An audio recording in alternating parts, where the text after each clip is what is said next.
quase chegando ao final das nossas considerações, mas agora tratando mais intensamente dos níveis de linguagem e as implicações desses níveis com os processos interativos. Vamos ver rapidamente cada uma delas, exemplificando e intensificando essa discussão de por que o professor deve se preocupar com esses níveis quando nós pensarmos em processos interativos.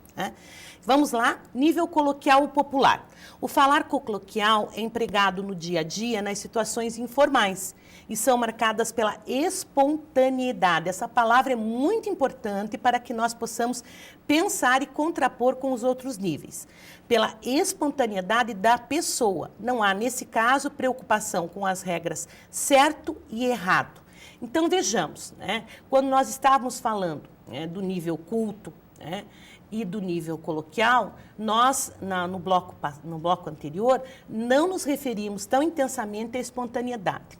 O fato da espontaneidade, eu gostaria que vocês não aliassem a palavra espontaneidade a espontaneísmo, que alguns professores tratam desse nível de linguagem, brincando com esse nível de linguagem na sala de aula, como se encontrar, conhecer, detectar esse nível de linguagem no meu interlocutor, no caso, o meu aluno, é brincar com ele a ponto de eu cair nos inho, ai, o teu dedinho, você machucou o teu dedinho, Ai, então, cuidado, em você achar que a linguagem do outro tem um valor menor do que a sua linguagem, do que a linguagem que você se utiliza, não tem nada a ver com valor, pessoal, é diferenças, É estas diferenças que nós devemos levar em conta. Coloquei um exemplo nos slides que eu vou apenas passar rapidinho para que nós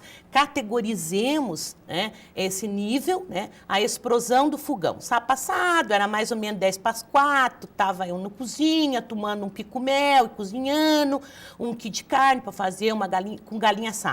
Então, é essa espontaneidade, nesse caso aqui eu usei um exemplo do falar mineiro, E vamos contrapor então com o nível formal, o nível culto.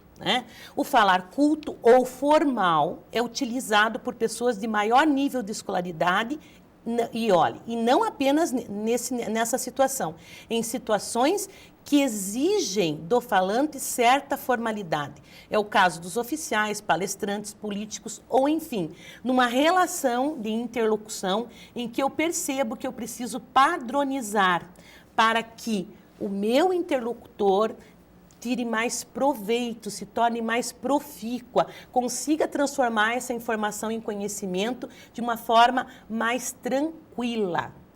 Por isso que eu encontro no Jornal Nacional, por exemplo, o usar do falar culto, porque eu estou falando para diversas regiões, por isso que eu procuro a todo momento achar sinônimos em palavras que eu acredito que não sejam do uso de vocês no dia a dia. Por quê? Porque o falar culto, ele me permite padronizar.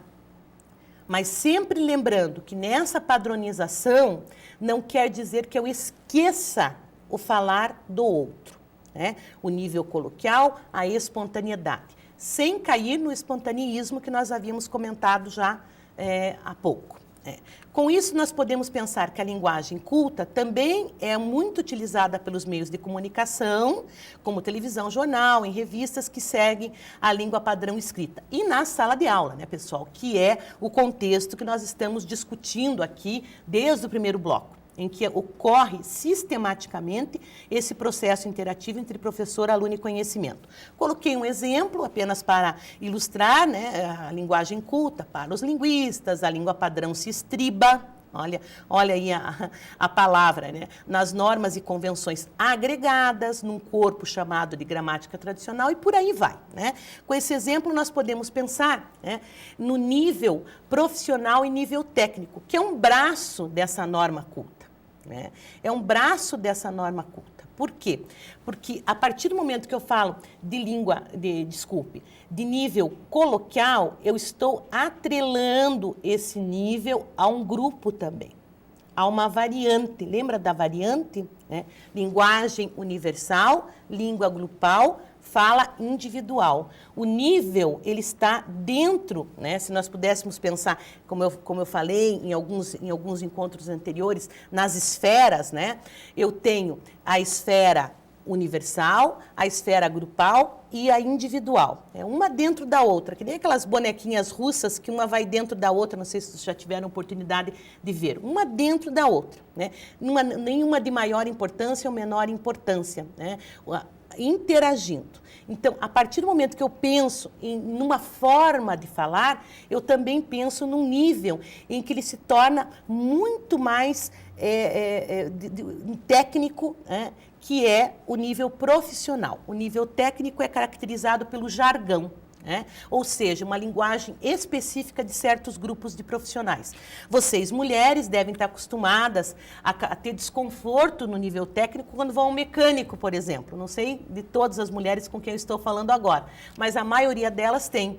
Os médicos, dentro de todas as profissões, mesmo da profissão do professor, eu encontro, né, algumas terminologias que são usadas só por aquele grupo. DA, DV, no caso dos professores, né, deficiente visual, deficiente auditivo. Né? A linguagem dos economistas, dos bancários, que usam termos como investimento, aplicação de capitais, títulos, CDB e etc. Então, é uma outra relação entre os interlocutores. Existe essa relação quando eu estou trabalhando os processos interativos professor, aluno e conhecimento? Claro, né? O caso, por exemplo, da linguagem da informática, hardware, software. Então, por isso a necessidade de eu pensar no nível técnico, quando a minha relação do professor, aluno e conhecimento tiver, né, eu detectar que nessa relação eu vou precisar me utilizar de alguns jargões. Quando eu estou tratando, por exemplo, em disciplinas da língua portuguesa mesmo, dentro de cursos de administração, eu procuro trazer para a aula alguns jargões, né, que o administrador se utiliza. Quando eu estou trabalhando a língua portuguesa nos cursos de pedagogia, alguns jargões em que as pedagogas se utilizam. Por quê? Porque o nível técnico nessa relação, nessa interação, precisa ser pensado pelo professor. Porque na relação com o conhecimento, é óbvio que o nível técnico vai estar lá presente, né? Nível artístico ou literário.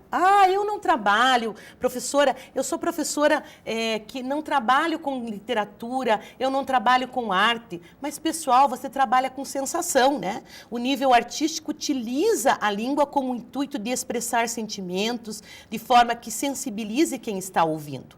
Assim, o falante procura valorizar a função estética da palavra para emocionar o receptor da mensagem. Vocês vejam que eu estou conversando com vocês, né? E não estou falando de arte, não estou falando de literatura, e a todo momento eu também trabalho com o nível literário, quando eu faço comparações, quando eu faço metáforas, quando eu brinco com vocês, quando eu trago pequenas narrativas, eu estou trabalhando com o nível literário, porque eu estou trabalhando com as sensações, com as emoções.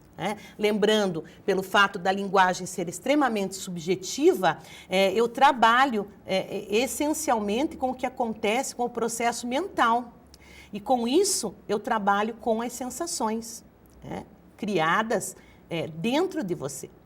E que eu posso torná-las mais ou menos intensas pela maneira e pela forma que eu estiver falando, pela maneira e pela forma que eu estiver colocando a minha informação. Certo?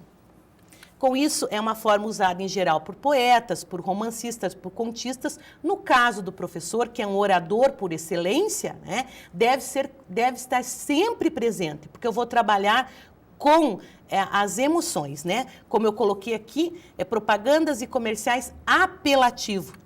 Né? E aqui, para fechar, né, um trabalho essencialmente do nível literário, o soneto da separação, de repente, não mais que de repente, fez-se de triste o que se fez amante, e do sozinho o que se fez contente, enfim. Né? O que nós devemos pensar para nós fecharmos essa questão dos níveis e partirmos para outras considerações?